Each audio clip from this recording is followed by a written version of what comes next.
ginagurahan ang bagong natapos na pagsimento sa dalan sa Barangay Nataban niadtong Oktubre 8, 2013 diha sa gihimong cutting of ribbon dito sa crossing sa National Highway dayong sulod patubang sa proper Nataban.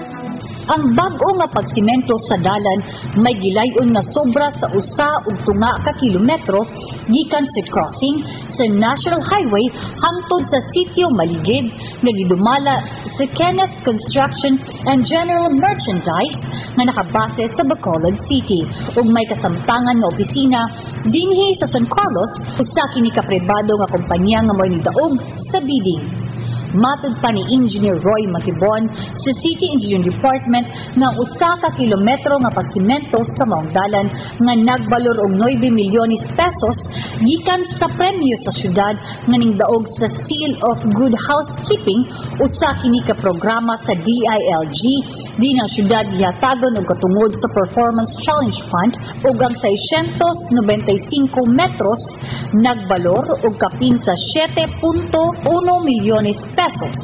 Ang 3 milyones pesos gikan sa Performance Challenge Fund o kung cash award sa syudad nga gikan sa DILG o ningdugang ang syudad og 4 milyones 155 mil pesos.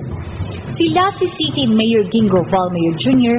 ug punong Barangay Bibi Ruiz sa Barangay Nataban moy ning putol sa ceremonial ribbon nga gisaksihan nila ni Vice Mayor Dr. Edgar Quisumbing, SP members Momoy Divulgado, Attorney Hernan Antonio, Dr. Noli Bagyoro ug mga barangay opisyales. Si Engineer Harry Omicilio sa City Engineering Department ningingon nga gikan sa crossing sa National Highway hangtod sa proper Barangay Nataban, 6% na lang ang nahibilin nga wala masemento kung halos 100% na ang sementado. Ang dalan gikan sa crossing sa National Highway padulong ngadto sa proper Barangay Nataban kaniadto usa kini sa lisod nga dalan nga masinati sa mga motorista ilabi kun mag-ulan.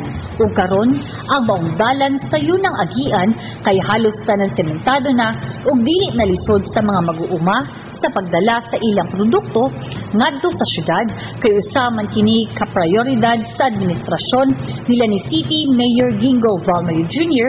ug Vice Mayor Dr. Edgar Quisumbing.